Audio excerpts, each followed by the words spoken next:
Another day on the trail, Blake, mountain biking. What are we doing today? Oh, we've got fun skills to help you master on the trail, Neil. It's going to be excellent.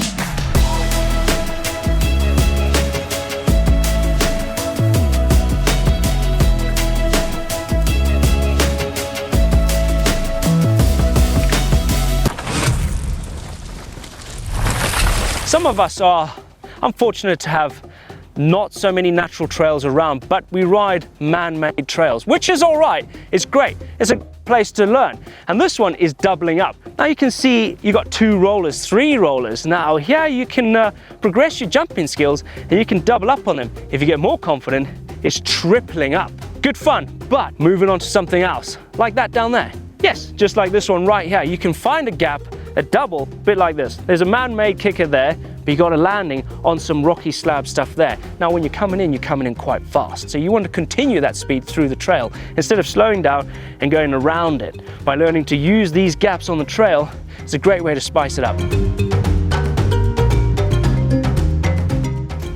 I like to use gaps in natural terrain to make it smoother. Sometimes it seems a bit more dangerous, but actually I think it makes it easier sometimes. Here's a good one, got a little drop off into, like there's an edge here that I'll slam into if I just ride down it. So if I bring out a little bunny hop, land on the back of here, it's kind of rough, but all those undulations are going with me. So even though I land in them, it should be kind of smooth, and I reckon it'll be a little bit faster as well.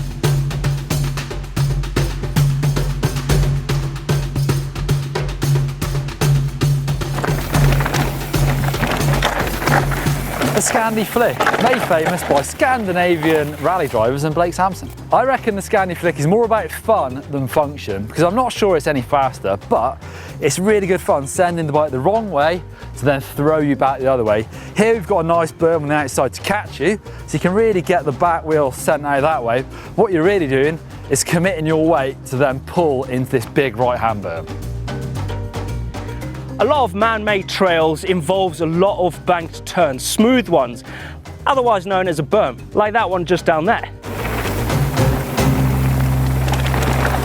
But when it gets a bit flatter, a bit like this one right here, this is where you want to drop your outside foot and start to lean that bike over and trust in the grip that you got on your sidewall. Trust me, when you start to lean that bike over and the grip that you've got, it feels incredible. It's a great way to get a maximum grip down on the dirt on a flat turn.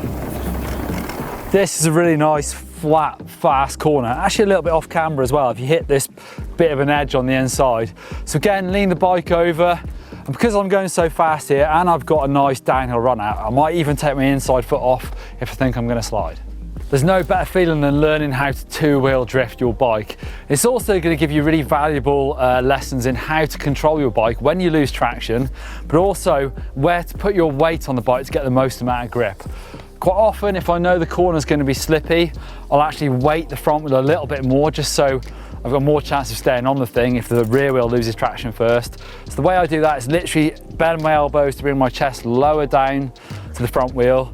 Sometimes when you're learning to drift, you can start this off by using a little bit of back brake. It's not really a skid, but it does just break the traction on the rear wheel. And then hopefully you're lent in far enough that then it turns into a drift. Start out really easy on loose trails where it's easy to lose the grip, but then you might even feel it on some of the faster berms when you're right on the edge of the grip level.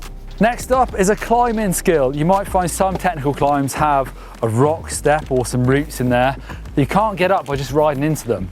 So in this case here, we've got probably a 2-foot high rock step.